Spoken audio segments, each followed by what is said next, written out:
really common one is around divorce with children, about them feeling like, well, I didn't clean my room and then mommy and daddy got into a fight and now they're divorced. I was a therapist for 3 years in the U.S. before I moved here to start my PhD. Okay. Oh, that's a good question. It is that simple, although it's quite hard in practice. Pathologizing too much, like kind of shaming myself for that, and like, you're a therapist, you should know better. Like moving from California to Michigan, very formative years. I was scared of not being liked. And this one girl that I thought I was friends with said that the thing that she disliked about me was that I was not very nice. She like, put that on my Facebook wall, and I was like, oh my god. That was a really hard relationship in a lot of ways. Emotionally challenging. Loved romantically. That was the first time that I'd fallen in love. I've had a really bad time dating here. Men have set up a date and then I never hear from them ever again. That's a great question. Like, continuing to ask for help is something that I really want to model well for a child. How do people define play? How can we include children? How do you hack dating apps?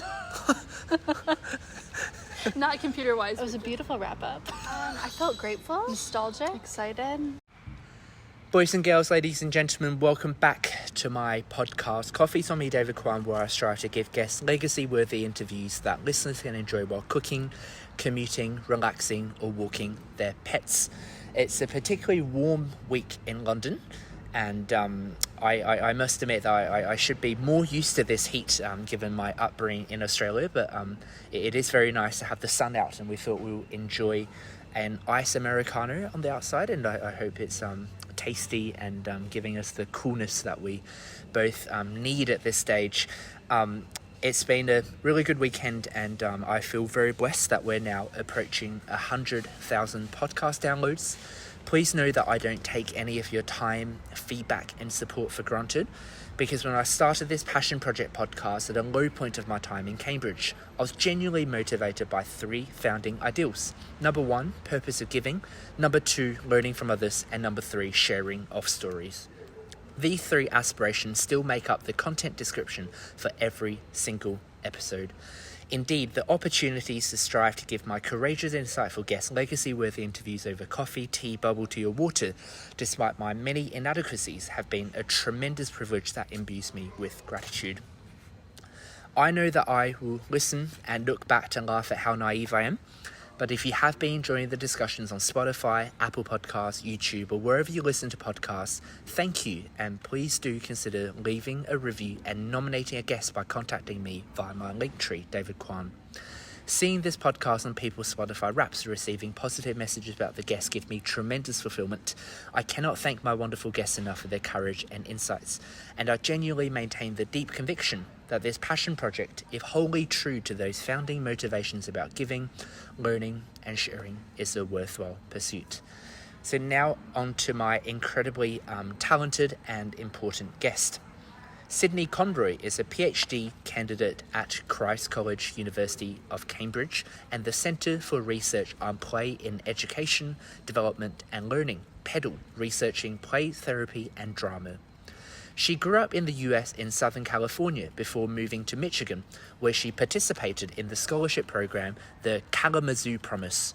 This allowed her to achieve her bachelor's at Michigan State University before pursuing her master's at Seattle University. Sydney participated as a therapist in Seattle using play therapy, which inspired her PhD proposal and brought her to Cambridge. She has published 2 academic papers on the use of popular children's film to explore complex psychological topics in an effort to make academia slightly more playful and accessible. Sydney, lovely to have you here in London. How are you today? Good, how are you? Very well, thank you. And obviously a massive welcome to my podcast, Coffee's on me, David Con. I'm very excited to learn from you. Thank you for having me. I had a read of your 2 academic kind of articles, and I found it particularly interesting. You know, the first one about the film and how a healthy childhood is about embracing all sorts of different emotions rather than just the toxic positivity of just be happy. Yes. And then I think the second one about the school to prison pipeline I found fascinating, because so often we give up on kids and then we retrospectively blame them for the decisions that they make, when in fact we should re-examine the community aspects and how therapists can be more of an everyday thing rather than a specialized. It should be more preventative rather than reactionary. I think that was the phrase that you used. Yeah. I was wondering, when did you write those articles, and what are the main takeaways from your perspective? Yeah, so I wrote the first one, which was on Encanto and intergenerational trauma in, I think, June of 2021, so pretty early on in my first year of my PhD. I had gotten back from a trip to the US, was fighting jet lag, and just put on Encanto because it was blowing up. The We Don't Talk About Bruno song was charting, and I immediately just started sobbing at the end of the movie, and felt really compelled to write a paper on it. I also used it as a way to explore what academic publishing feels like. I didn't want the first thing that I sent to be peer-reviewed to be my PhD work, something that feels so lifelong and like meaningful to me. I wanted to do it in a bit more playful and low stakes way. So I wrote that paper as sort of the jumping off point to this trend of exploring important psychological concepts through film. The second paper was on Wendell and Wild, which is the school to prison pipeline paper, and then the third was Inside Out, which is about emotions. And so kind of the takeaways are we have resources and tools that all of us can use, not just therapists, to really support conversations within families and also with children and teens themselves. So I really would like that to be something that people start incorporating more and take away from those papers, is that it's tools that we already have in the world that we just need to be a little bit more intentional about using thoughtfully. That's so interesting, because when I read that paper, it kind of made me think a lot about my past few months of graduating uni, moving to London, starting a new job where objectively everything felt like everything should have been okay. You know, graduated from a good uni, got a good job, everything lined up, but I really was feeling quite wobbly and all sorts of emotions are coming in. And I kind of just try to play down on those negative emotions, like, oh, I should be happy, but actually I'm not, kind of struggling quite a bit, but there's no real reason necessarily for that struggle. And I was just wondering, when you conceptualize the different kind of emotions that we all experience, is it inevitable that all of those emotions are going to come about, or as a play therapist you believe that ultimately there is a way for us to experience mostly, if not all, positive emotion? Definitely not the latter. It's definitely the former, where I think all of our emotions are part of the human experience, and I just think as a society we're very uncomfortable with a lot of those emotions. Part of the way even that we frame things as positive emotions or negative emotions, right? Like Inside Out explores that you need happiness and sadness at the same time to sort of balance them, and they complement each other. And so it's like that with the rest of our emotions, but I think we're just not set up in society. Because one of the strategies I got taught when I was younger was when, like, say, so-called negative emotions like fear or doubt or anxiety come in, really accept it and embrace it and acknowledge its presence, try and be a bystander and kind of almost like engage with it, like ask it, you know, thank you for coming in, what are you trying to teach me, what are you trying to show me, because they come in for a purpose, to protect us. Absolutely. And is that a way that we can think about dealing with so-called negative emotion? I would really like that to be, and especially the trend of adults learning to accept that in their own lives means that we can then teach it to children. I think we're at a point right now where even some therapists, some educators, like people that engage with children still are uncomfortable with some of those emotions, right? They don't know how to talk to children about grief or anxiety or anything. They would rather just point out the happy emotions or like the positive things that are going on. Look at the positive things. Yes. And I think put especially it in perspective. When you say, like, as you're transitioning into this different stage, people really only ask you about like how excited you are, like all of the good things, when like there's that underside of all of the other emotions that are present, but people just don't make a lot of space for it. And I really wish that that is something we could learn how to hold better. That's so interesting. And do you feel like your own like PhD research, because you're studying these emotions on such an academic level, and when you watch these films you obviously think about the theories that you learn, do you feel like your studies have changed the way you react to just the daily film? Because everything is about emotions. Do you now see everything through a very academic lens?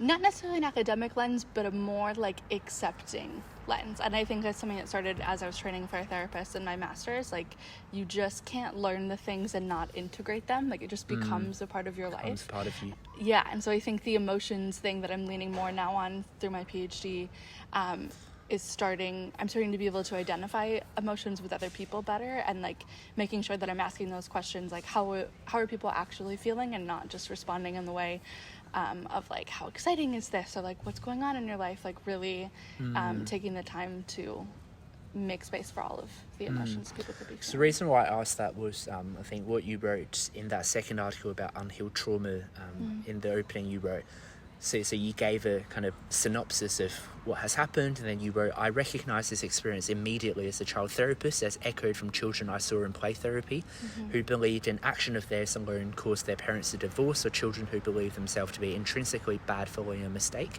Yeah. That is quite common, that Absolutely. I know sometimes I blame myself for things that rationally I don't think is completely my fault. Obviously, I would have at times contributed to things, but it's unfair to blame it all on yourself. Yeah.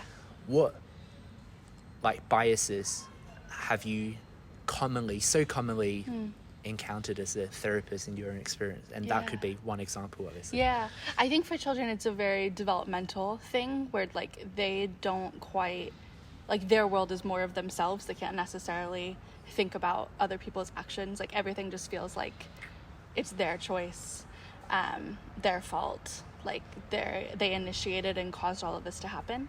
I think as we get older, we start to move away from that narrative, but I think in a lot of ways it can still come up and be a part of our lives. So a really common one is around divorce with children, about them feeling like, well, I didn't clean my room, and then mommy and daddy got into a fight and now they're divorced, right? So they make that connection. They make it, that full story, and then they move through when life. in fact the root is there. Yes. The adults not inability, but the adults struggles with each other, whereas that was just a trigger.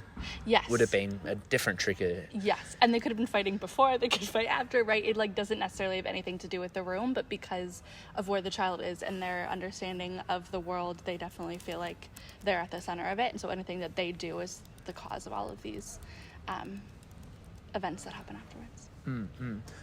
For how long were you a therapist?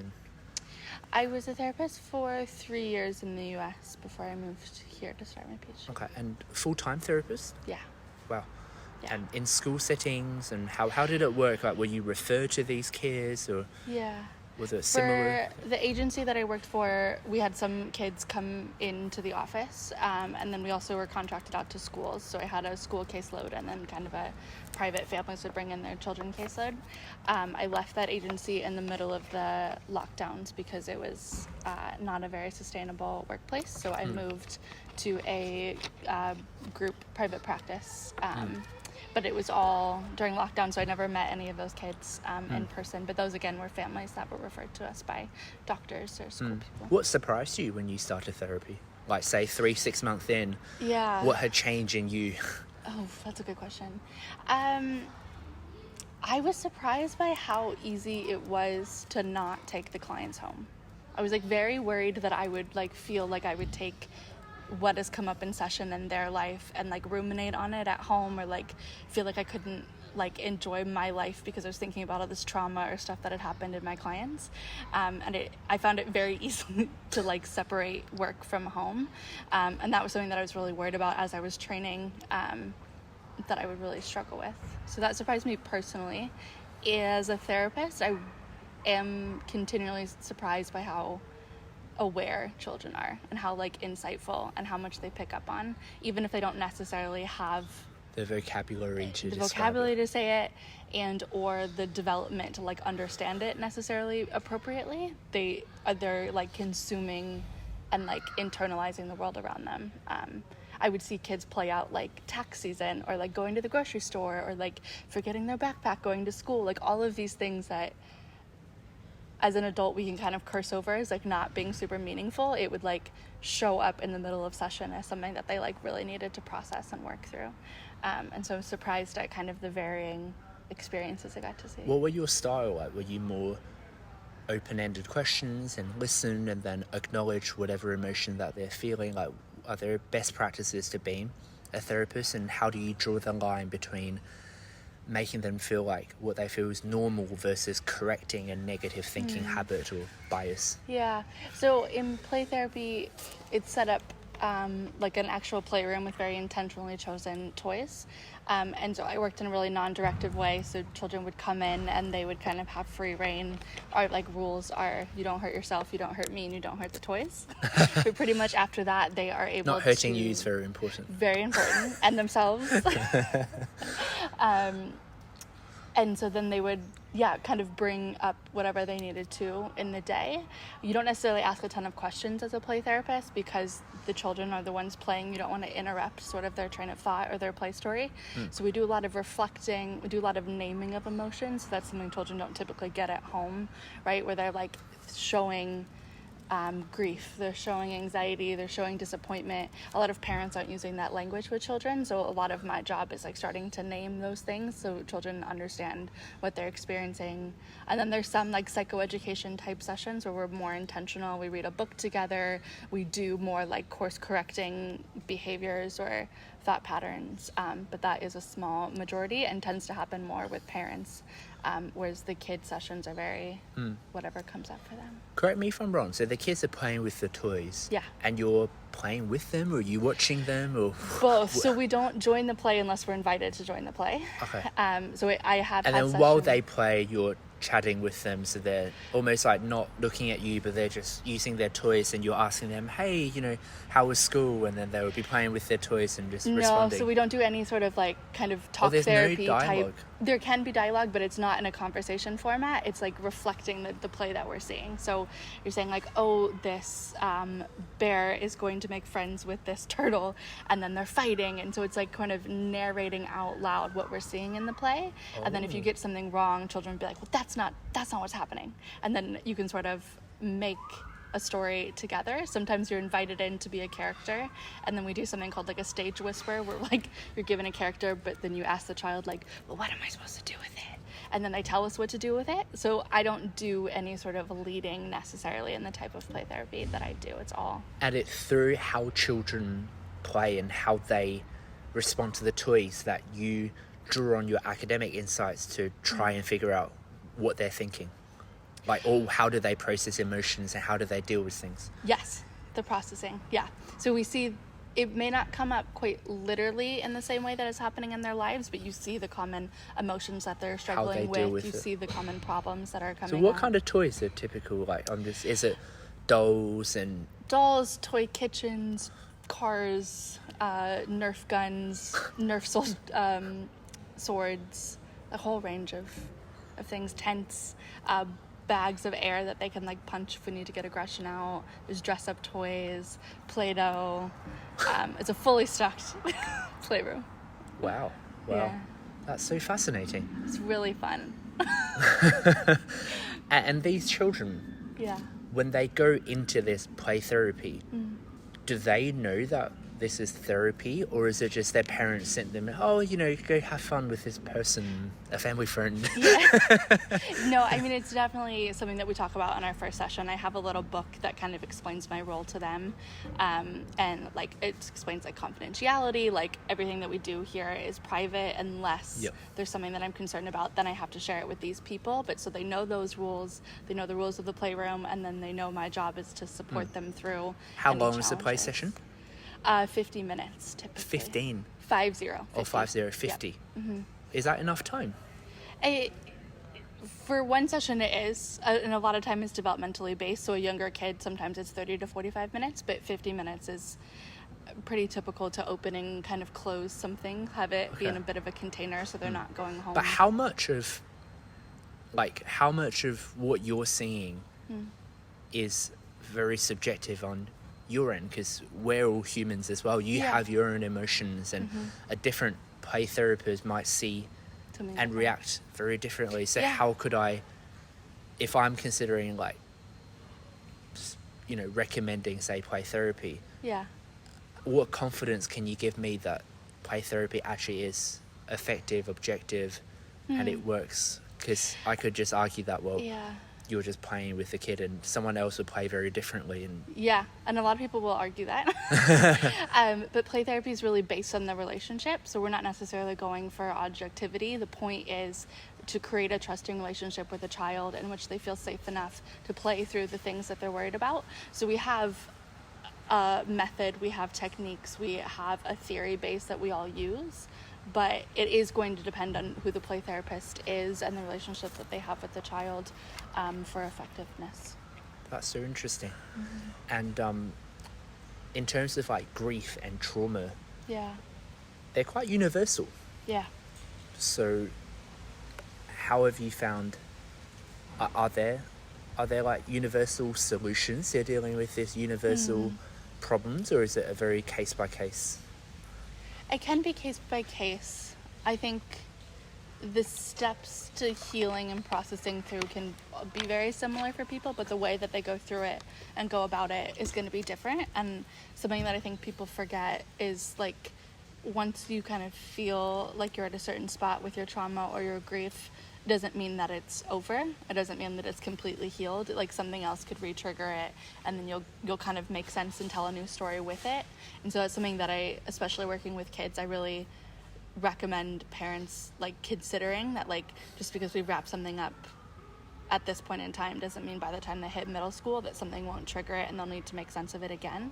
And so there are sort of universal experiences of moving through it to a certain point where you can not be in therapy anymore and you can kind of exist in the way that you want to in your life. And the, like, resources people use, like rituals and celebrations and all of that, kind of spans across the globe about how people go about remembering things and moving through them. That's fascinating. So you feel like our system at the moment of, you know, I read in your article where, you know, our system is almost like designed to fail us with this kind of capitalism. Everything's profit driven, everything's like, in education's about standardized testing, a hierarchy. Do you, as a play therapist, are you concerned about children's upbringing in the modern world, and does it differ from children's upbringing a century ago or 10 centuries ago? Are we in a particularly interesting or unique phase of life? With the pandemic, I think absolutely. I also think with technology, we're in a different phase than we've ever seen before in childhood. But I don't think the, like, universal human experiences and struggles that we have within our relationships, within feeling confident in ourselves, success, like whatever that means, I think those have played out differently throughout moments in time, but it's not a brand new struggle that we're seeing. I think, are struggles inevitable? As human beings, I think so. Yeah. What struggles do you think are inevitable? I think relationally we're bound to rupture at some point, and then, like, with other people, we're bound to yeah, misunderstand, and we're bound to miscommunicate, go over the line, and all that kind of stuff. Absolutely. But I think what we need to work on that hasn't necessarily been a focus so much in the past is the repair bit. Working on mending those sort of miscommunications, or moments where we're concerned about ourselves and not the other person. So I think, just the nature of human What beings. do we all want from other people? Is it as simple as we all want to love and be loved, as cliche as it is? Is that really the fundamental? Absolutely. We just want to be heard, we want to be accepted, and we want to be appreciated. Yeah, we want to belong, we want to have our support people, we want to feel appreciated, loved. So it's that simple. It is that simple, although it's quite hard in practice. But in cognitive acknowledgement, I do think it's that simple. Because I've done a lot of, I guess, like basketball coaching and youth volunteering as a school leader. And, you know, obviously going through as a kid, I know my own struggles. And then when you get older, you forget a little bit about the things that used to bother you a lot. Like, I remember when I became one of the school leaders and one of the kids were crying about, like, a friend in inverted commas, not following him back on Instagram. And as a, 18-year-old, so what, Sure. But then I went back to my diary when I was younger. I was like, actually, I did care about who followed me, who liked my post. Did someone reshare? And it just made me it really humbled me of just how much we forget as adults of the steps that we all go through. And it's so easy to just dismiss children for, that's just such a minute thing, or you missed out on this leadership. So what? Like, life goes on, but you can't really just expect other people to be at the stage that you're at. Exactly. And I think a lot of the times we forget because we were dismissed, right? I think if more people in their teens, in middle school, were supported through those types of things, like somebody took that as seriously as it feels to that child, like I think that we would be way better off in remembering that we are humans that care about belonging, care about being validated and accepted. I think the same thing with like stress. I see so many parents sort of brush aside stress for exams, or like it's not that serious, like whatever, but it's like that's the most stress. Everyone goes through that. Yeah, it's the most stress that those people have ever felt in their whole lives because they're 15. Like it's just, that is their stress level right now, and if we took that as seriously as it feels, I think that that would be really important for a shift in humanity. Is it possible, I'm not saying I believe this, but is it possible to, like, you know, I hear older generations in that dismissive tone, like, toughen up, you know, this generation is just, everything's a mental illness, everything's mental health. And when you believe that every bad emotion is like, oh, I'm in serious anxiety and depression, it actually has a self-fulfilling prophecy and making you fall down that spiral, believing that you have something that perhaps is more universal. Is that a valid critique of the growth of the mental health and self-help industry? That it's making people more anxious and depressed, that we've talked about it? Yeah, I say, like, sometimes maybe not everything is, we don't need to, like, the word mental health and everything is just thrown everywhere now, where it's hard to judge what actually we should validate and diagnose as issues, or what is just a normal part of life. I do think that there's a trend towards like pathologizing too much. Like even during the pandemic, there's been a diagnosis that's like an extended bereavement diagnosis, right? In a time where we've had absolute mass death, we've somehow pathologized that if you're grieving longer than 6 months, then you deserve this diagnosis, right? I think that there's a very valid critique around the way that things get pathologized. I don't necessarily think the reckoning that we're having right now around mental health, around people talking about it in mass for the first time, that it's necessarily fair for us to say like, well, that's not true anxiety, or that's not actual depression, right? I think there's a mismatch of sorts between a diagnosis and the feeling. Like anxiety is a feeling, and then there's a diagnosis around having an anxiety disorder, and those things do need to be separate, but I don't think that people talking about it is necessarily a valid thing to be upset about at this point. Like I think that we should be celebrating that we're all trying to figure it out in this large scale. People are going to get it wrong, people are going to exaggerate, people are going to undermine it. It's all going to happen, but I am glad that we have platforms where people are reckoning with it for the first time in this way. Well, if struggles, as you say, are inevitable, does that give you sympathy that in your own interactions, that when people say wrong you, or when people don't validate you, and when people aren't very nice to you, do you feel like knowing the truth that we are all imperfect helps you to process your own interactions with other people and people who aren't very nice? Helps cognitively at first. I still very much feel the like emotional experience of it like being that painful and that invalidating. I guess what I'm trying to say is like, is it possible for us to transcend our intuitive emotions and temptations by, you know, say like Buddhism, you know, you reach a state of enlightenment where you're no longer bound by expectations, you're no longer bound by other people and your own kind of temptations of the flesh, and many religions talk about that transcendence. And I was wondering, do you feel like with all your knowledge and all your recognition that you have reached that stage? Oh, absolutely not. I still feel very much like a human being that is figuring it out, and I don't think that I believe that we're ever gonna like biohack our way out of our own bodies and the emotions that we have.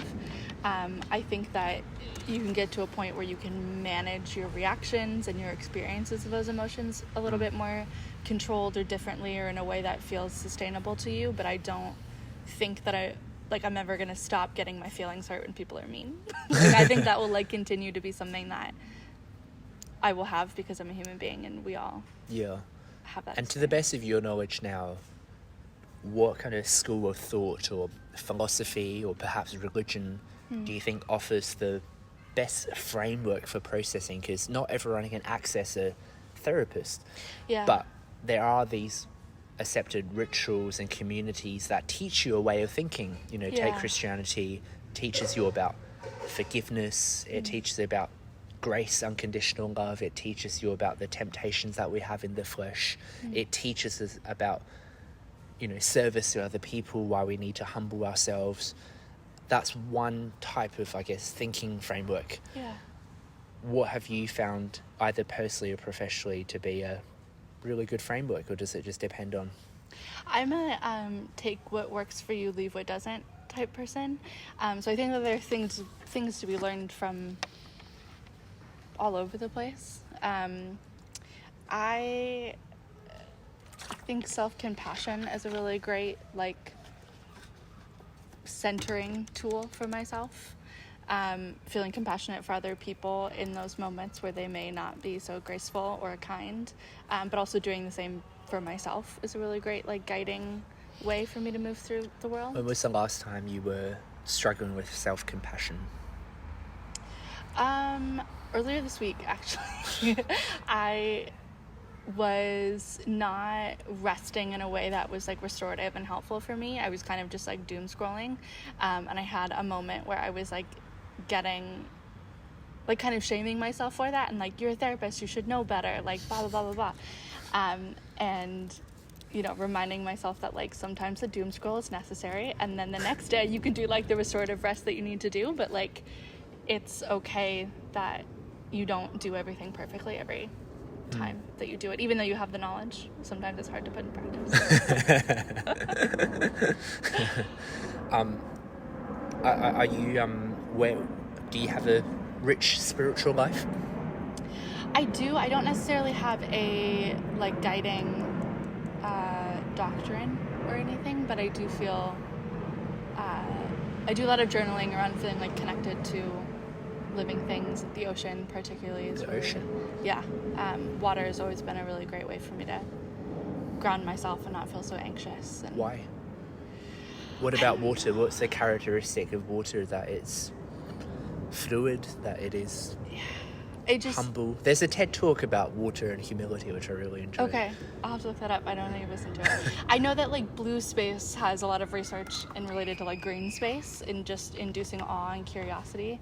But I think for me, though, like, being in the water and the rhythm of it, I did swimming for a while. I was, like, had swimming lessons at, like, 6 months old, like, really young as a baby. So I think I've just always sort of been in the water. And so it's not even, like, swimming laps that's always that helpful, although that can be, just, like, being in the water, feeling the waves. All of that's always been really restorative for me. That's so good. That's so good. And because you've had the 3 years of therapy experience, and you say that you were surprised at how you were able to not carry the baggage home and to still live a separate life. Yeah. How then do you feel like that therapy experience, like, surely there are parts that you do carry on, and what are those parts that go into your personal life for better or for worse?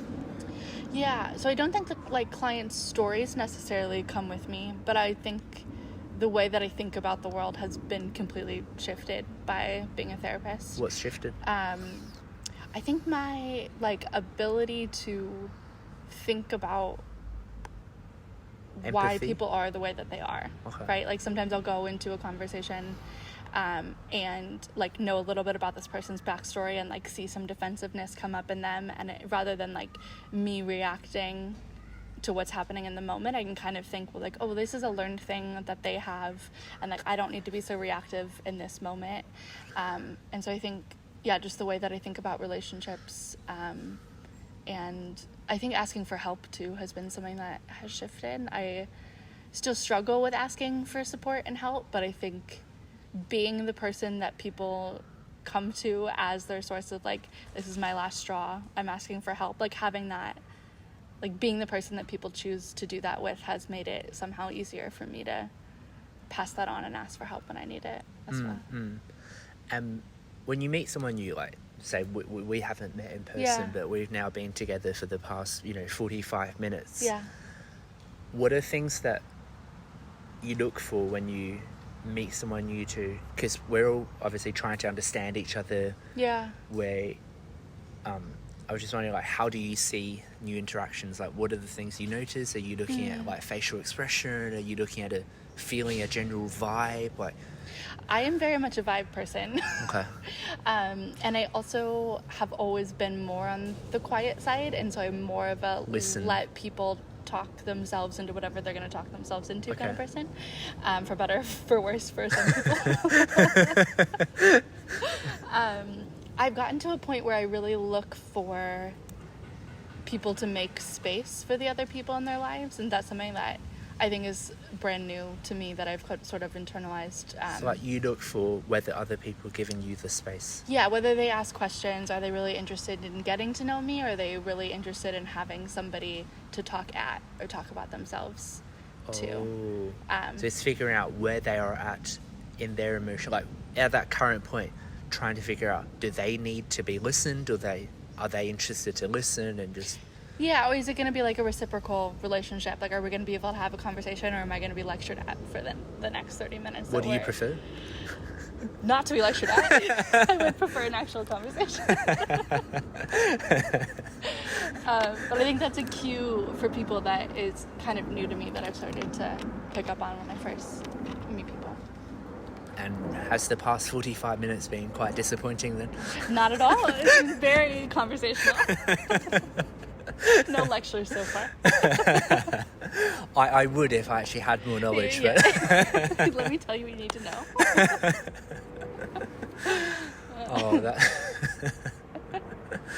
What do you think about like the recent kind of research into like character strength, like positive education or positive psychology? I don't know if you research much into that. Like I know Martin a little bit about Seligman's work. Yeah. On just like understanding our strength, doing all these like personality surveys and understanding, the VIA character strength. There's 24 of them. Our top 5 are so-called our signature strength, and research kind of shows that the more we can lean into our strength, the more happier we will be, which differs to the conventional wisdom that we should always be focusing on our weaknesses and trying to balance. Like, generally, what do you think about the new movement in psychology? I am a big fan of that trend because I think that it supports like self-esteem and self-identity and self-growth in a better way than putting people down in order to build confidence. Like that mindset has never really made a ton of sense to me. So there's a lot of strength-based stuff that we do in child therapy just to support that Professor sort of Lee development. Waters was the strength-based parenting. Okay. I don't know if you've seen I have that. known. So I worry about where it crosses over to the toxic positivity bit, but I think that it's separate enough at this point. But I just worry about it doesn't. We don't need to be strength-based to be happy, or like happiness doesn't need to be the end goal of being strength-based. I think confidence. I think feeling like proud of ourselves, feeling able to like take on the world around us are good enough. We don't need to like make it that extra happiness bit. I think that comes along with like doing things that you're good at, but I don't think that that necessarily needs to be the end goal. What about the commonly kind of thrown around things like growth and fixed mindset? Is it a helpful framework, or is it too simplistic, or is reality just that simple where, look, there are these dichotomies that we pick and just pick the one that... I'm not a dichotomy person. I think it's all like on a spectrum, and it's all going to change. And I think there's some rigidity in a lot of those, right? Where like you are in a growth mindset, and then it's like supposedly you've just made it.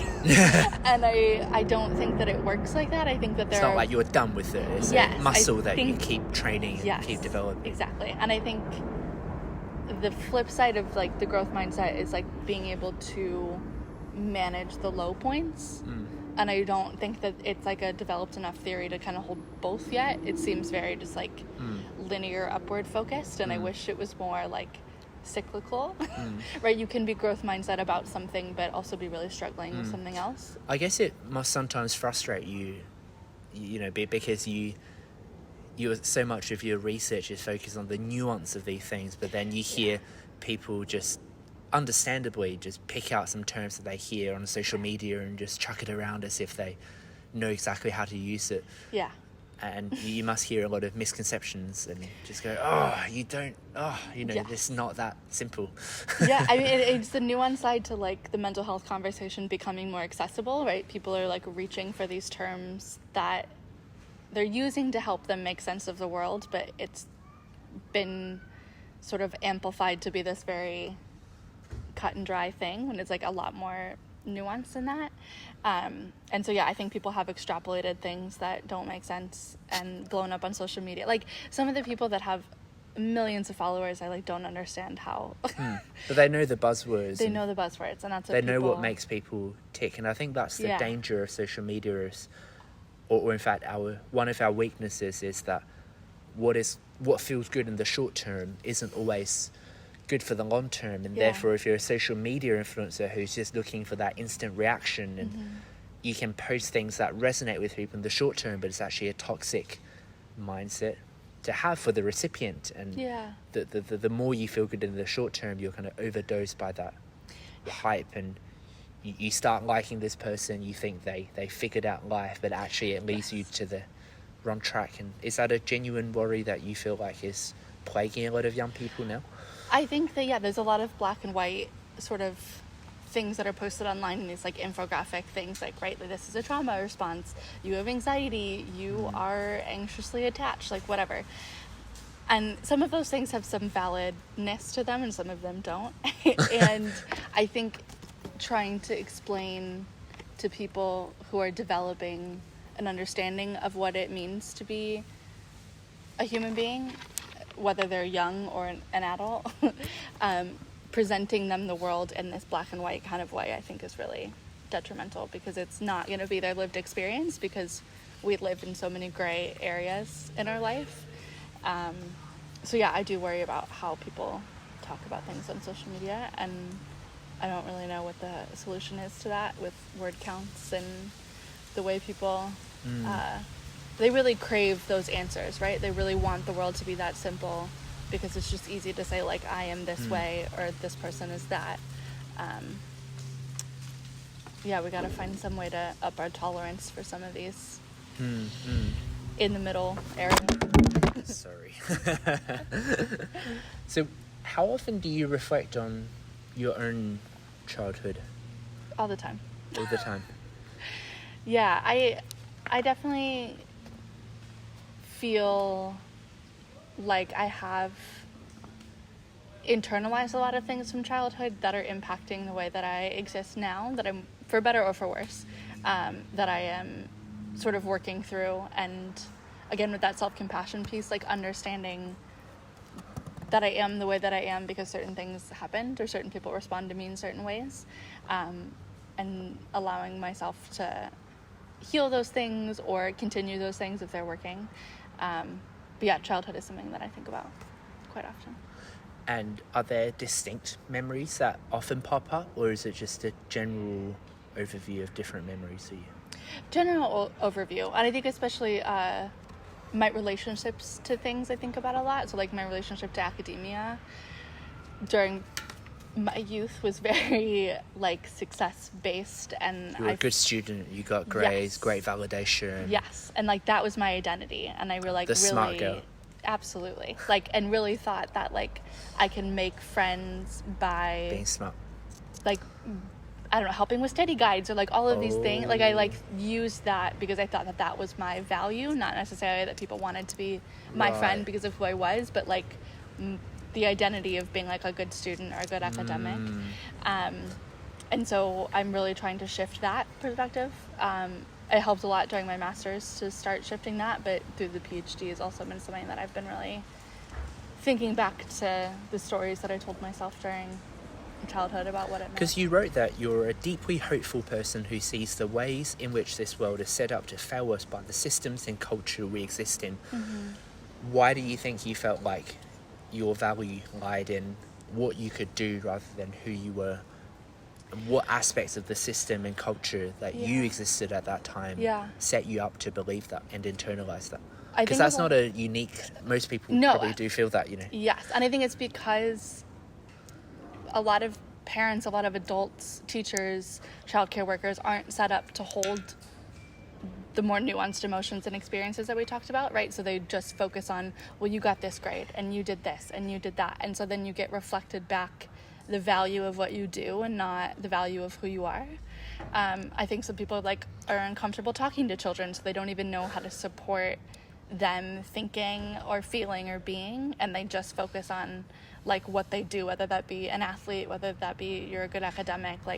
I just think the way that people respond to you as a child can be very much about the things that you accomplish.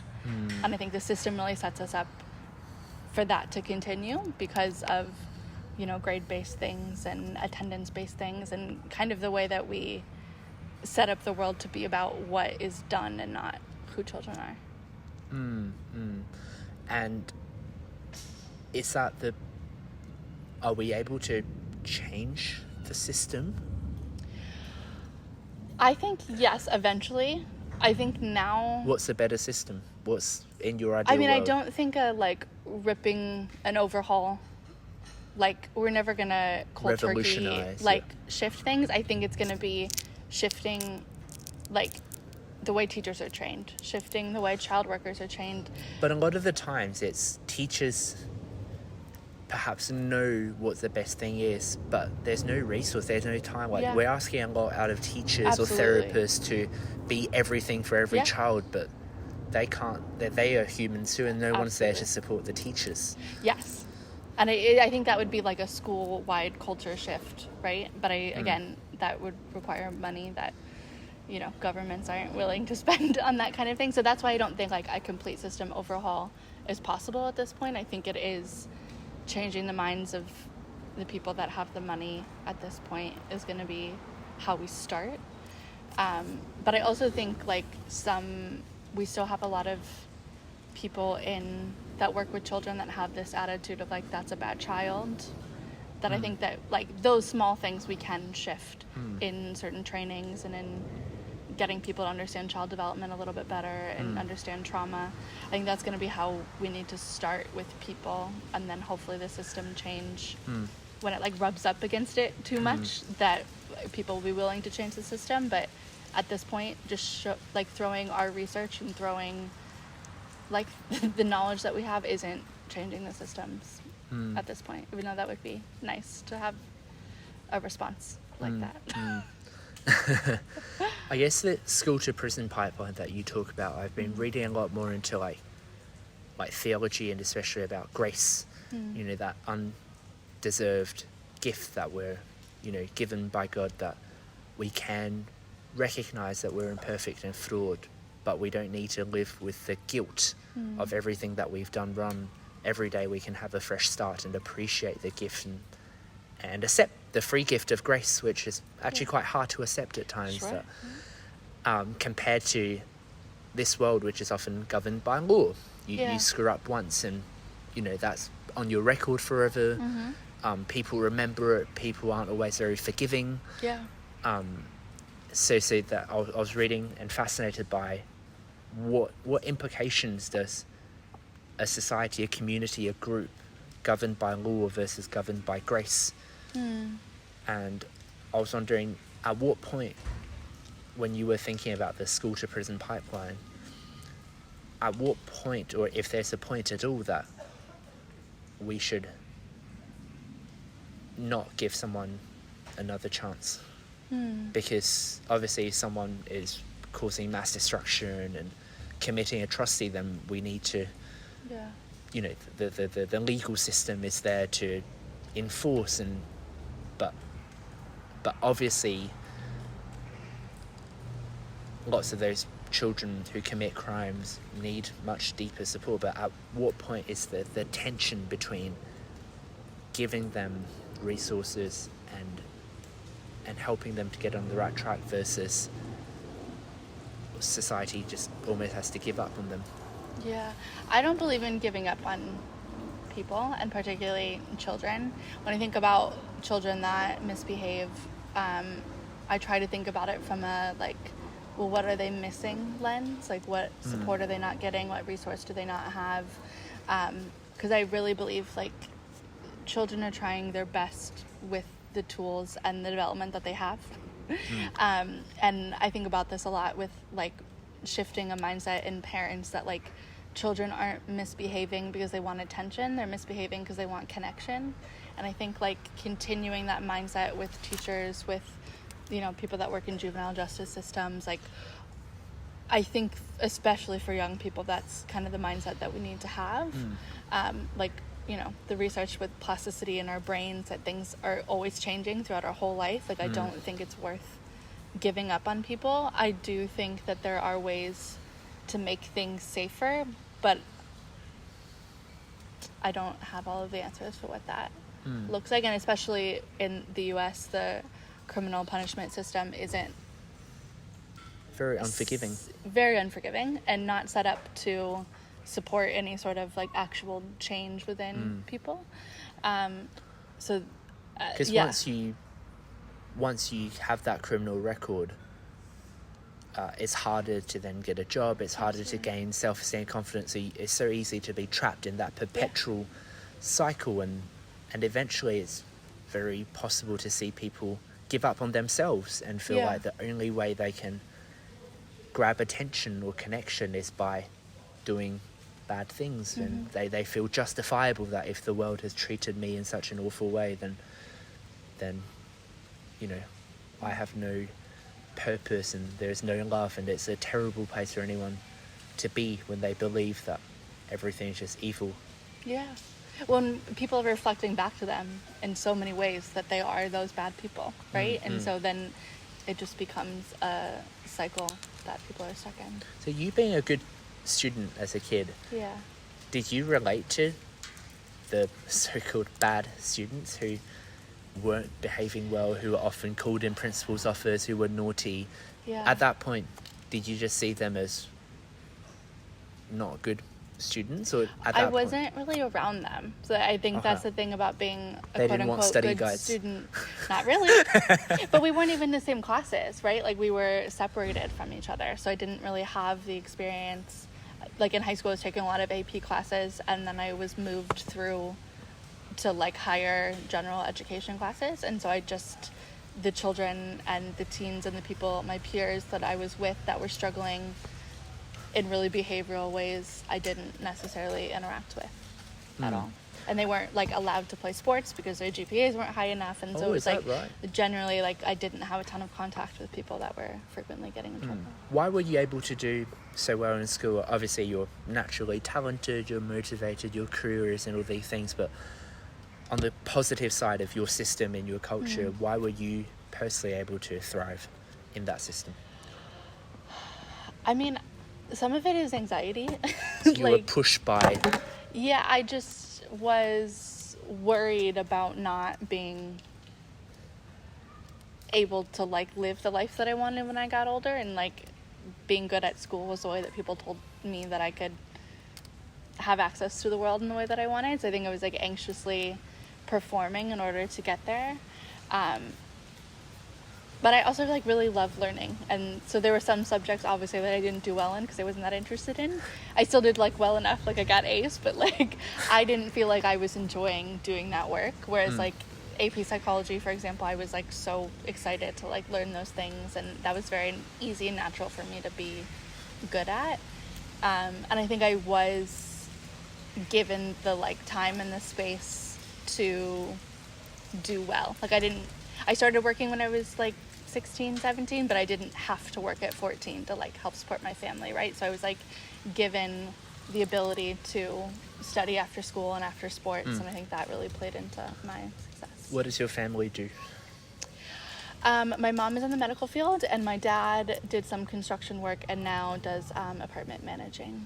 And did you think about their career choices? Did you want to follow their path? No, my mom at one point was really hopeful that I would go into the medical field, and I just am not good with blood And so I didn't want to do anything that was like patient related.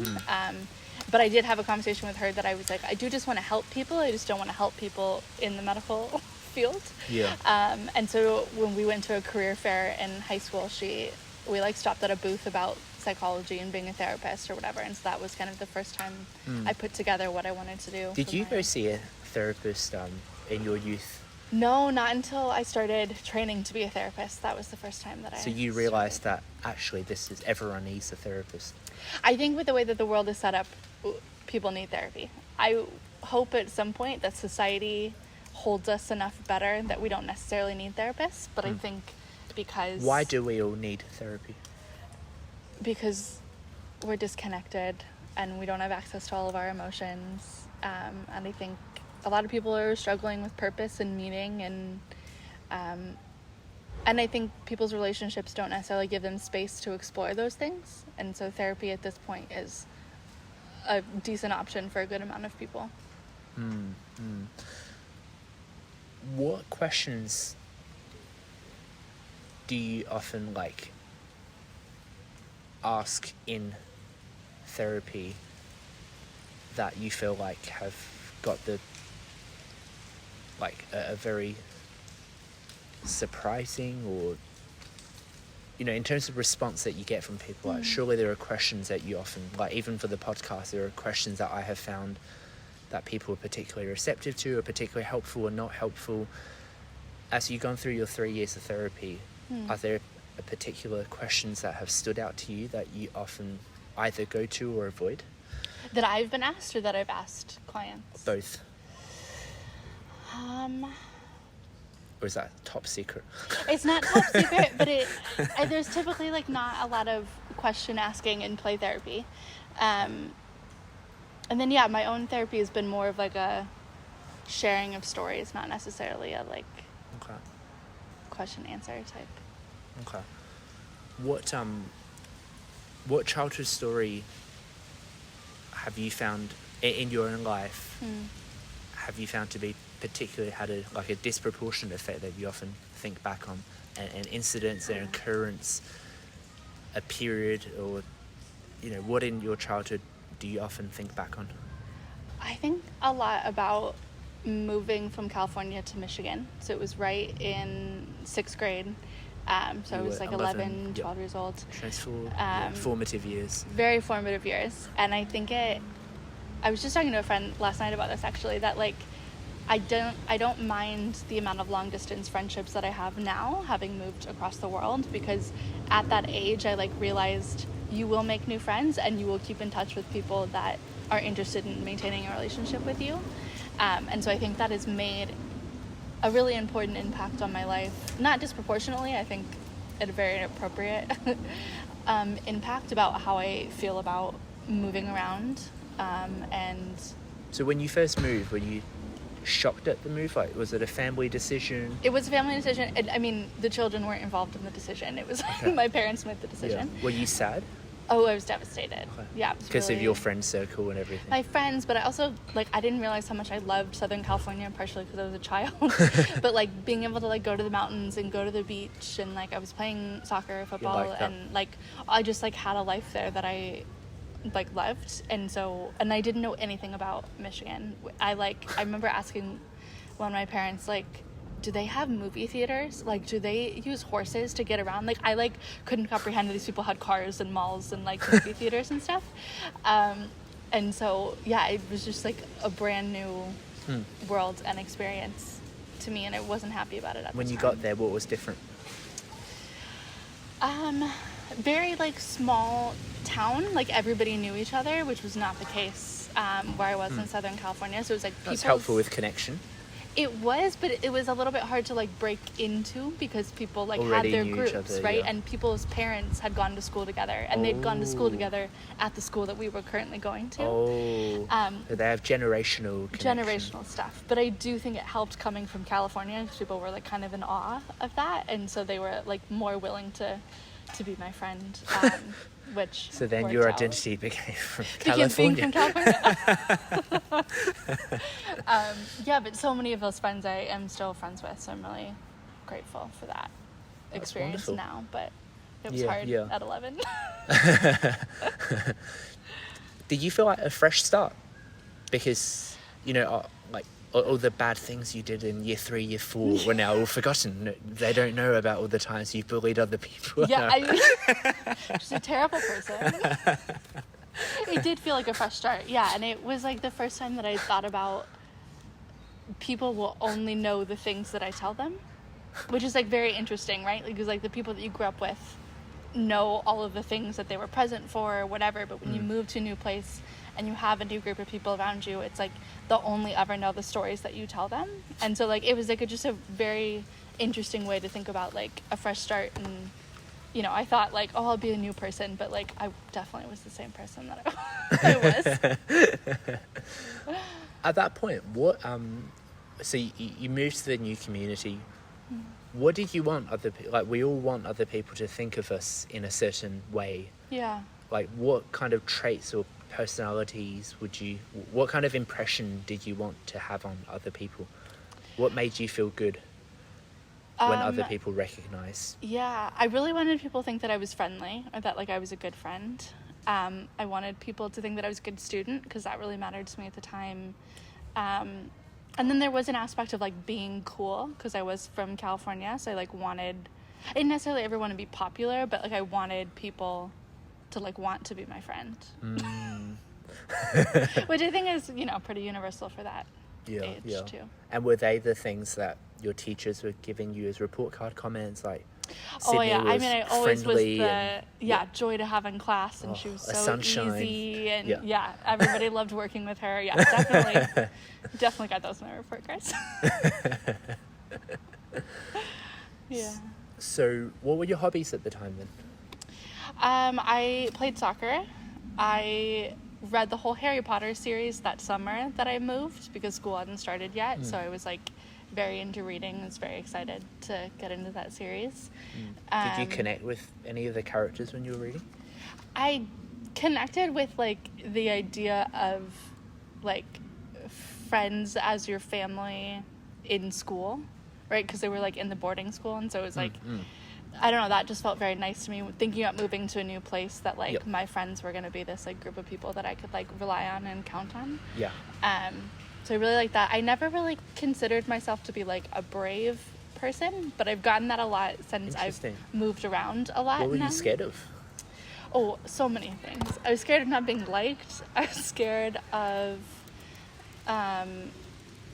doing things in public that were embarrassing. Like I was very afraid of being embarrassed in public. In what sense? Like just like even like tripping and falling, like anything that was like slightly embarrassing, I was like, I want to avoid that at all. So you didn't want attention for attention's sake? Yes. Oh, never. Okay. Yeah, that was something that makes me uncomfortable still to this day.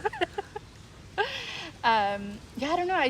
The world as a child felt scary in ways that I didn't know how to identify when I was a child. But I was very anxious and very afraid of what people thought about me in a bad light. And were there instances when you were? Were there particular like people or particular moments when you have felt very vulnerable to those kind of fears?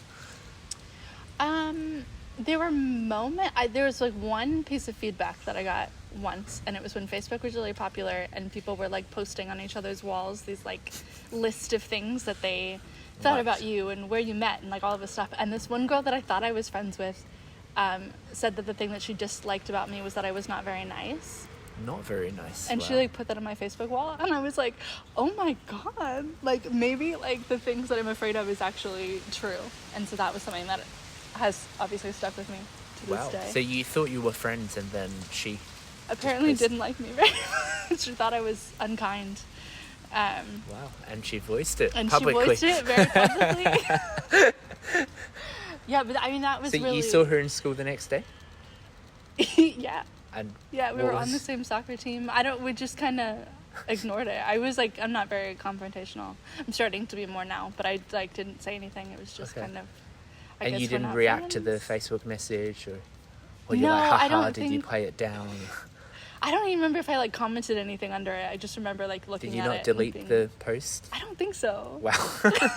Maybe I should go back. Because I remember when I was younger, there was always these like ratings, like Sure. like for a rate and that kind of stuff. Yeah. It's like sometimes you get like a 9 out of 10. Then you would go see what they post about other people. Like maybe some people, when you see someone else get a 10 out of 10, it's like, oh, why am I just a 9? Yeah. Yes. The comparison thing is tough.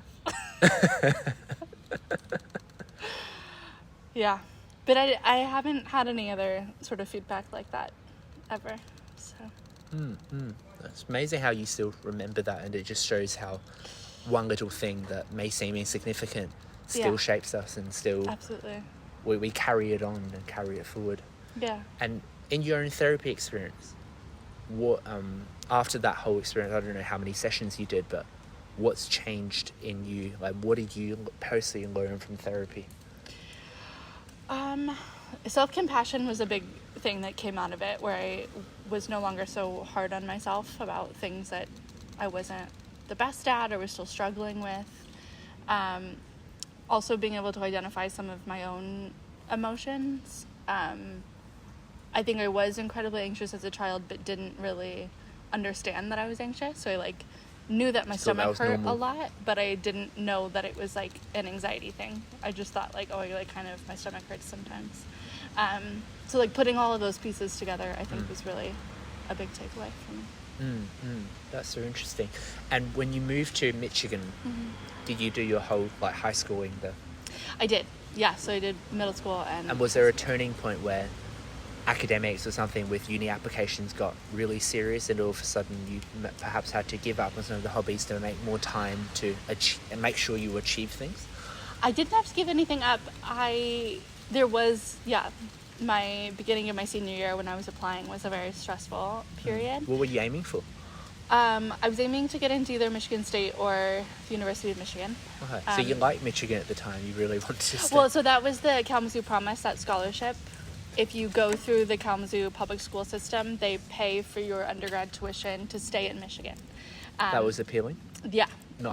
Getting into debt. Not getting into debt. I really wanted to go, around the country, but I just felt like that opportunity to have things paid for was precious, important at the time. Yeah. And allowed me to then go on to get my master's, so I didn't have to worry about undergrad debt and master's debt. So I got into both of those schools, but it was very high stress, and I put a lot of weight on what it meant if I did or didn't get into those schools. So it worked out obviously well. Yeah. If you hadn't got in at the time, what was your backup?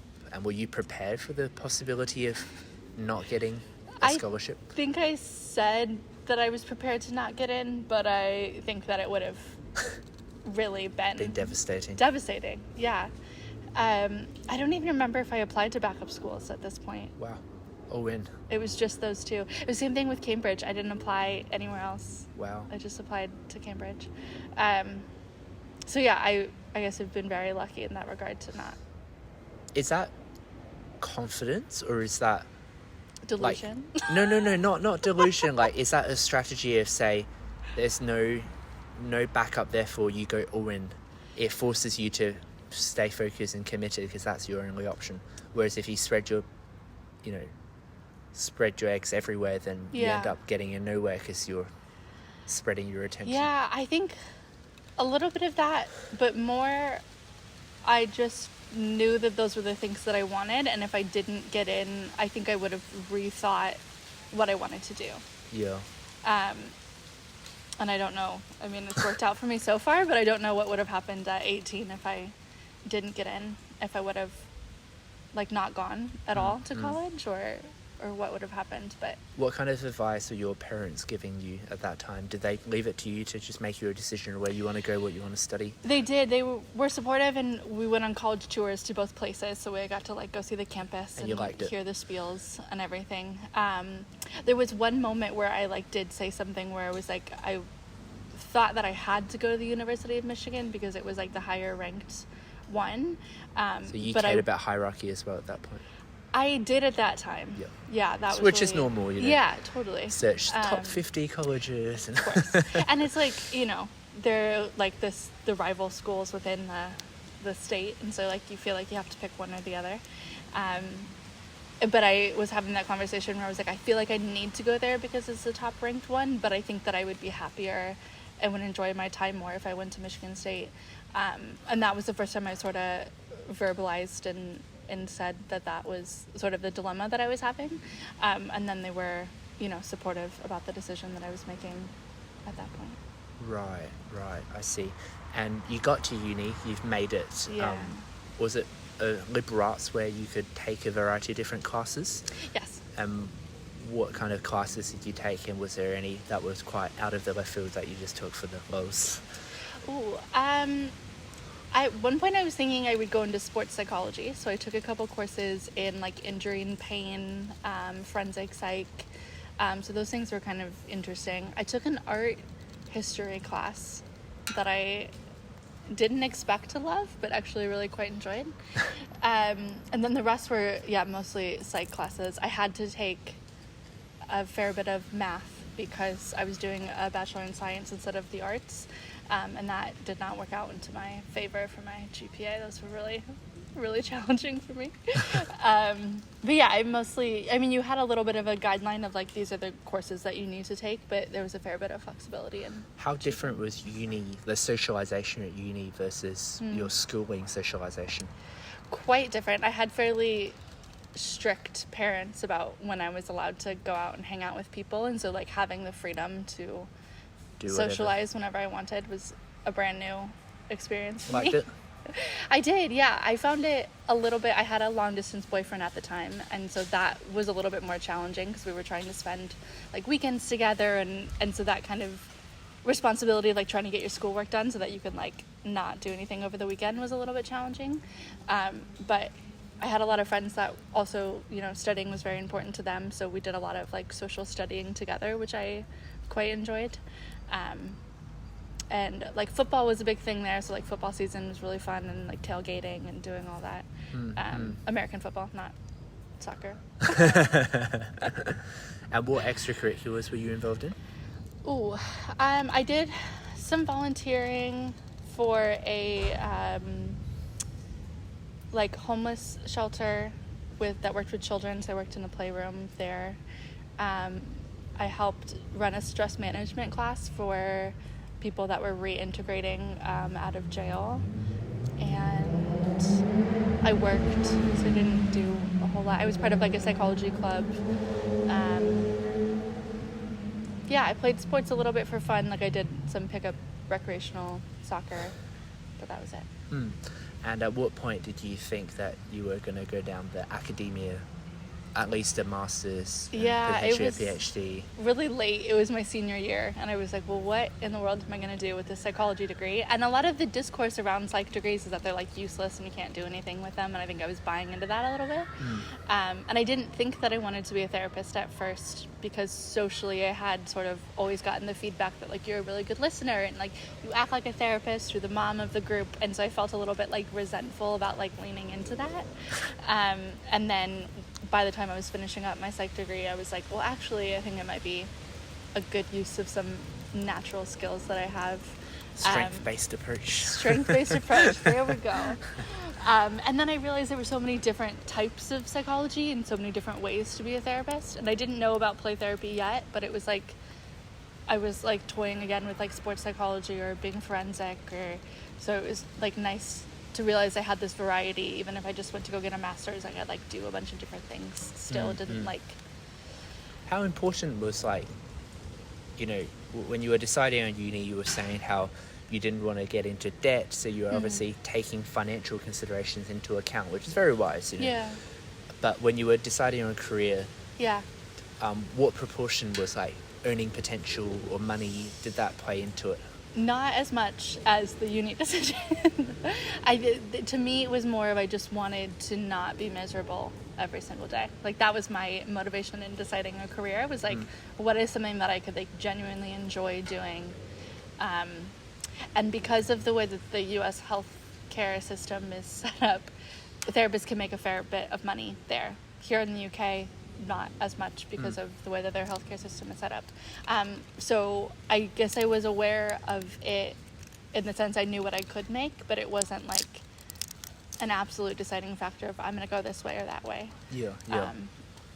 In picking a lane of psychology or anything like that.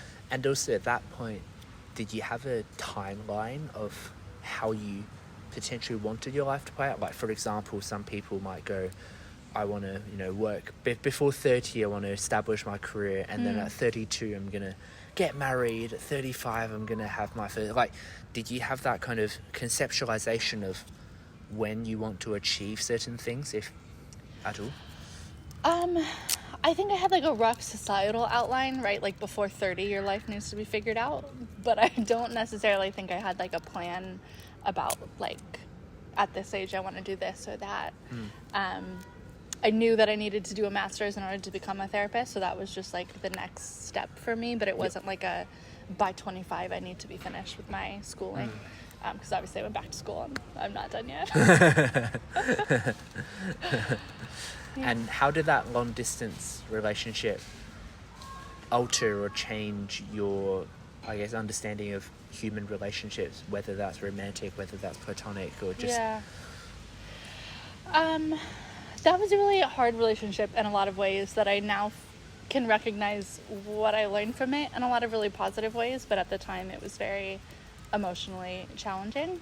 But I think I learned a lot about like the effort that you can put in with people even when you're not physically with them. I think it set me up really well to do long distance friendships in the way that I have around the world. So I'm grateful for that. I think it taught me a lot about what it meant to be loved romantically. That was the first time that I'd fallen in love and known that somebody was in love with me. Felt good? Yeah, it was like really empowering and like safe and like relieving in a sense to like experience that for the first time. The first time you fell in love too, where... Yeah. And it was different to anything you've experienced. Yes, I had some, boyfriends in high school, but nothing that lasted to the point where like those feelings were really developing. You felt like it was a special connection. Yeah, absolutely. Okay. And as a therapist now, were you overreacting to that feeling at the time? No, I think it was like appropriately dramatic for being a teenager and being in love.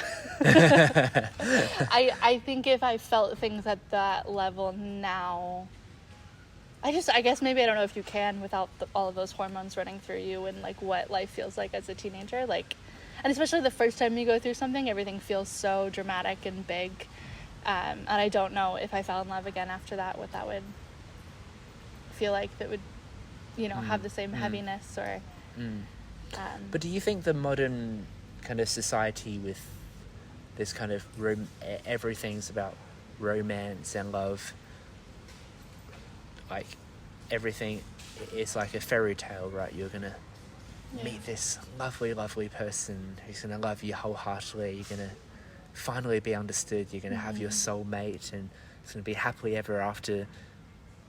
It doesn't really turn out that way for a lot of people. No, and it's setting people up for failure to have that sort of mindset. And that's something that I think the long distance relationship really helped me realize, is like one person is not going to meet all of your needs, right? Especially when you're long distance, you need the social aspect at the end of the day, and you're going to go do that with your friends or your classmate, and it's okay to like rely on those relationships to meet some of those needs. Like a partner is not going to be everything to you, and like that's okay. Like you need a community, you need a village, you need to rely on other people to belong, to feel loved, to have your hobbies. Like saying that one person is going to do everything is really unfair. On them as well, Yeah, on both of us. Yeah, it's a bad setup. And do you feel like now that you're, 1 year till finishing your PhD, potentially another big life change, are things like romance and potentially with long distance, does that put you off without that almost a bit more certainty of where you will be? Does it put you off romance or love? Are you trying to guard your heart and not fall into that again? Not necessarily. I think at one point when I was doing my master's, I was trying to date, and I realized how like consumed I could get by another person, and then it felt like I couldn't focus on the things that I wanted to focus on, especially training to be a therapist. Like there was a lot of internal personal work that I needed to be focusing on, and romance at that time felt like a distraction. Not necessarily here. during the PhD have I had that sort of worry that it would be distracting. I've had a really bad time dating here. It's been quite odd in some interactions that I've had and the effort that people put in or don't put in. But I definitely don't feel like I couldn't handle a relationship in the sense of like opening myself up. Like I think I can be vulnerable and still get the work done that I need to get done. What qualities do you look for? In what a are person? emotionally healthy, traits? Initially, at this point, I'm really looking for consistency and reliability. Like, I want to be able to count on somebody when they say that they're going to do something. Being honest is really important. Funny, smart. Those things can, like, come or they don't come. But reliability, consistency are the two big ones right now. Yeah. And they're all choice-driven. Yeah. Yeah. And are there, like, when you go on, like, a first date, what are the best ways to find out about whether they have those traits, or is that just a time thing? You just need to wait. I think it's a time thing. I have had this experience in Cambridge on multiple occasions now where men have set up a date and then stopped talking to me the day before the date, and then I never hear from them ever again. Bad manners. Yes. And so, like, that to me is a very easy way when they come back saying, like, oh, sorry, like, whatever, months from now, that, like, you're not reliable, you're not consistent. Like, I'm not interested in putting in any amount of effort into that. So it's very... That's pretty bad. That's quite laughable. It's really quite odd. I'm like, just if you ask me out, just don't do that if you're not going to show up. What were some good ways that you've been asked out? What would have been the good... There's nothing particularly. They're just very run-of-the-mill dating app situations. I mean, dating app in itself is quite fascinating. It is. When, you look at the gender imbalances and the different swiping habits. Sure. I don't know. Every once in a while, the articles show up on my Facebook feed, and it's just like, it's kind of quite interesting to read. It is, yeah, absolutely. It's a rough thing to experience, but it's a nice thing to have somebody else study. Yeah. But men don't. Men tend to struggle on dating apps. Sure.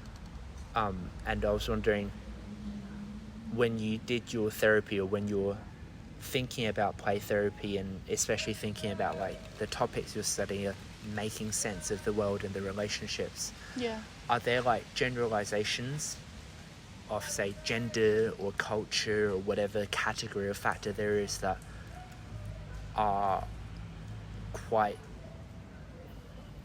like real? Like, is it true, for example, that women show more emotion, women want more long-term relationships, whereas men are more open to casual? Are those so-called, like, things that people say, do you think there are validity to these things? Particularly the emotion bit, I see a lot with, like, young boys are only able to show aggression or violence or anger, and a lot of parents feel uncomfortable if their, like, young boy is starting to cry or is feeling, like, hurt by something.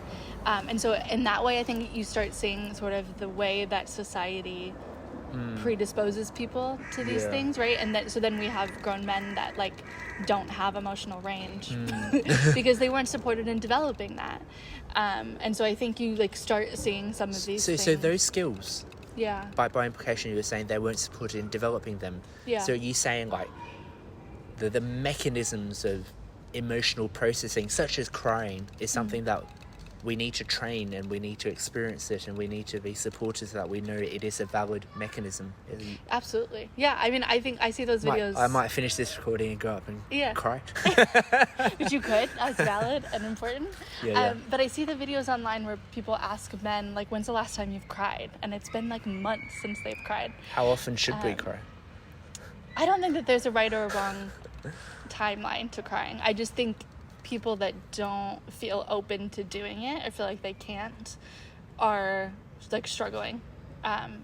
So I wish that it was a more commonplace thing, but it also becomes, like, there are men that are too sensitive, right? So like we swing almost the opposite way. It's like men either showing no emotion or they're like too sensitive. Much, yeah. And so I think that's really a big struggle that shows up in the dating world as an adult that starts really young in childhood. And so I don't know how to go about fixing that, like trying to support parents but they have to be comfortable, the parents, in expressing all of their emotions, right? And that's hard to work through when like you're working with the child, right? So it's like if the parents are struggling with grief or anxiety and then they see it in their child, they're like not necessarily receptive to supporting that development. And so it's a kind of a long chain of event to fix, but I think that it is important that we start acknowledging that the emotions in childhood impact people's friendships and romantic relationships and family relationships as adults. What kind of parent do you think you would be if you ever have kids? What would you be paying attention to ensure that your kids has the best chance to develop healthily? Yeah, I think emotional expression is a really big one. And I think also like developing their curiosity, like seeing them as a whole human being from a really young age and like supporting the things that they find interesting or the things that worry them, and like talking to a child, I think is something that people don't do a lot. And that's something as a parent that would be really important to me, is like believing that like what the child has to say is important and meaningful. And like wanting to have a human to human relationship with them, not like a parent to child relationship. If that makes sense. Almost like being more friends and build that. Not necessarily friends, but just like recognizing their humanity rather than it being a power play as a parent. I see. Yeah. And what kind of blind spots have you? Do you feel like you might be prone to, like, because we all sometimes we know the right thing, but because of what we've experienced or natural tendency, we perhaps don't, like, what do you kind of feel like might be things that you need to pay extra attention to yourself? Yeah. It's a great question. I think like continuing to ask for help is something that I really want to model well for a child, that I think I still need to be very intentional about doing. And with that, like expressing my emotions in front of people, like sometimes I can want to go have the feelings by myself. And as a parent, that is not something that I'd want to model to a child. Like I want them to feel like they could express a whole range of emotions with me. So those are two areas I think I'd have to be very thoughtful about. What is after your PhD, or what are your options at the moment? At the moment, I'm looking into the digital nomad visas that would allow me to work in another country remotely from the US. I would really like to write children's books, sort of in line with the papers that I published, that are like explaining complex psychological topics to children in a way that is engaging and understandable. I might like to do some trainings for therapists and teachers, and sort of using the research that I do on the pandemic to help the recovery as we move through these late stages of the pandemic. So very like hodgepodge mosaic future at this point. I don't think academia is going to be for me unless somebody's going to pay me to do research about play therapy. What are you looking forward to in the future? I'm looking forward to living on a beach very soon. And sunshine. You love nature. I do. I really enjoy it. Yeah. I don't necessarily like the dark and the rain, but the sunshine and being out in open space is really important to me. I think it helps me with my productivity and feeling inspired, definitely. Okay. I guess in the context of giving you a legacy-worthy interview, a snapshot of where you are now, and hopefully we can keep this for decades' time and look back on, we've touched on a variety, I guess, intellectual topics. We've touched on a little bit of childhood and personal relationship and a bit of future of aspirations. Is there, like, obviously, there's so much we could talk about, but is there anything particular that you feel like we've missed or you really want to keep in this recording as a snapshot of right now? I think like an aspect of hope. Like I think that there's so many interesting things that are happening in academia. Like being able to do play research at Cambridge always kind of blows my mind a little bit. And so like the hope that I have for the way people are listening to children and engaging with them, especially at this moment in time of the pandemic, I really want that to kind of be something that I remember that I'm feeling, because it can be really easy to feel hopeless and like the work that you do isn't impactful. And so it's really meaningful to me to like be at this point and not feel helpless and hopeless. Well, round of rapid fire questions then. What were the nicknames that you were given growing up? Sid or City. What's like the dumbest dare that you've agreed to? Oh, not many. I've never been a dare person. What do you cook best? What dish? Oh, I've been making a really good beef and broccoli recently. What's your like favorite board game? Clue. Actually, that was on your website. I should love know Clue. this. I should know this.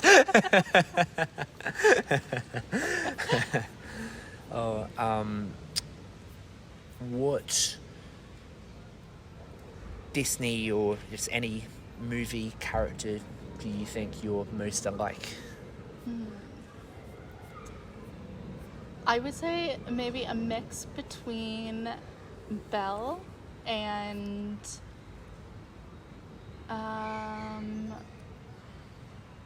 maybe Ariel. Preferred first date? Something outside. What's like a country that you haven't visited but you want to visit, seeing you want to work abroad? Brazil.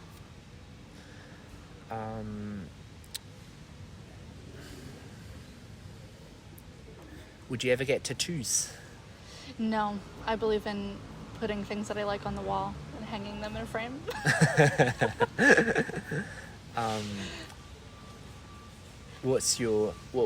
What have you found to be particularly inspiring or hopeful when you feel down? Where do you go to? Like, is it a quote? Is it a book? Is it a memory? Like, where do you lean to when you feel sad and just... Music is really helpful, and reaching out to people. What genre of music? All over. I like to make these really chaotic playlists on Spotify that just encapsulate a mood across genres of music. What's a misconception that people have about you? Probably that I'm shy. I think that used to be true and it's not anymore. You're not shy anymore? Yeah. Okay. But people now still feel like you're shy? Sometimes, yeah. How do you know that? They, like, when I become friends with them, they're like, I thought you were so quiet and shy when I first met you. Okay. And second to last question then. I'm just going to give you like a minute where I know you're curious, I know you're still searching for answers. Could you maybe just like say as many questions that you're contemplating? Could be personal questions, it could be professional questions, it could be big nature of the world question. Just what's in your mind and what are things that you wish to explore? Not that you necessarily wish to answer, but you find particularly just intriguing and fascinating. Just Okay. So I'm going to give you a minute. Just say as many questions, just rapid successively, and just Okay. Go. Okay. How do people define play? What do people need to support their mental health? Where in the world can I work from and feel satisfied and happy? What amount of money allows people to live the life that they want to live? how can we include children in research and in our practice better? How can I publish a book? How can I get all of the people that I love in one place at one time?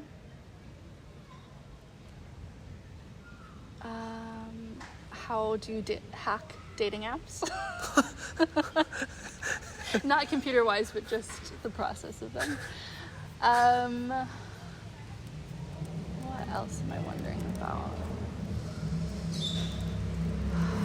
How can we use the media that we have already to support people's mental health?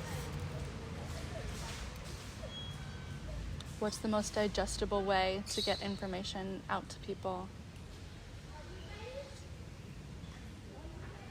Okay, so I guess the last question, just a typical last one, but with all the context of everything that you've been through, you know, from Southern California, enjoying the outdoors, being the smart girl, finding that identity in grades and being helpful, making friends through the value that you provide, such as, you know, with the study guys, and in grade 6, you know, moving to Michigan and experiencing the first major life change, where feeling like a sense of lostness, if that's the word, where you were familiar, you had your friends, you loved the outdoors, but not really knowing if Michigan even had the basic essentials of life.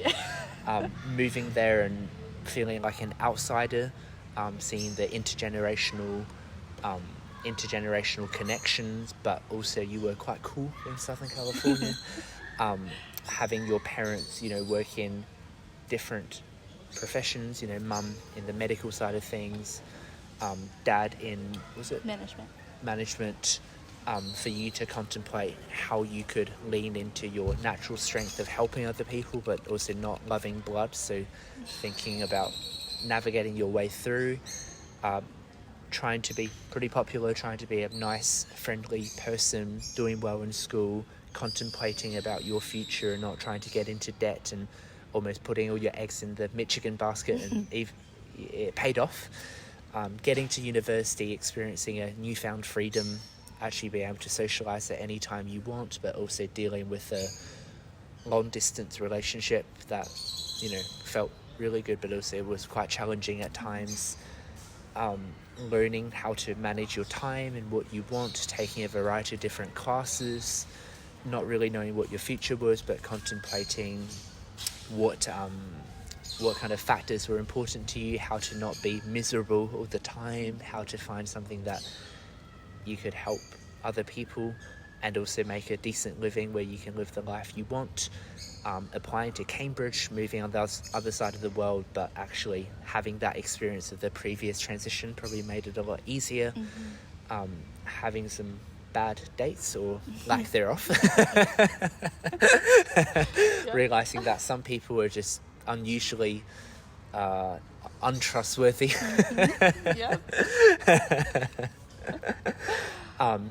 Researching more about, you know, play therapy, trauma, and also obviously having the 3 years of therapy yourself, and to really see the burden that we all seem to face and the struggles that we all have with processing or not being able to, or never having a chance to process all the things that have happened in our life, and contemplating on like how the system and the culture that we live in perpetuates a simplistic or narrow conceptualization of the holistic experience that we all have, and how, you know, capitalism and a profit-driven mechanism doesn't always cater to the wide breadth of human needs that we all have.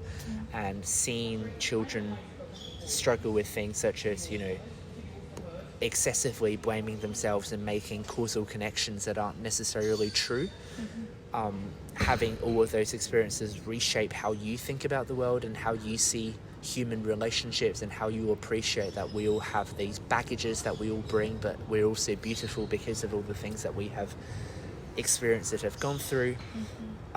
For you to think about, you know, the online space, and to think about where you perhaps see yourself of living one place and working elsewhere, and capitalizing on the evolutions in technology, when you consider kind of all of that and your achievements in academia, the publishing work you've done, the podcasts that you've done, the research, the websites that you have,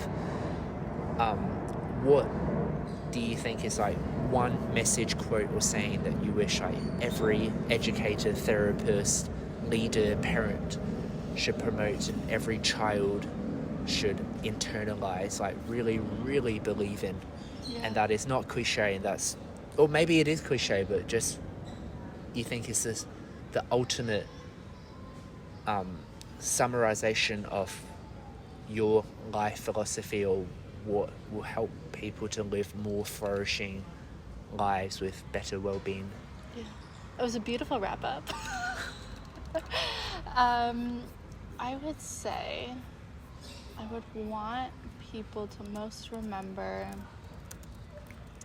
that all emotions are what make us human.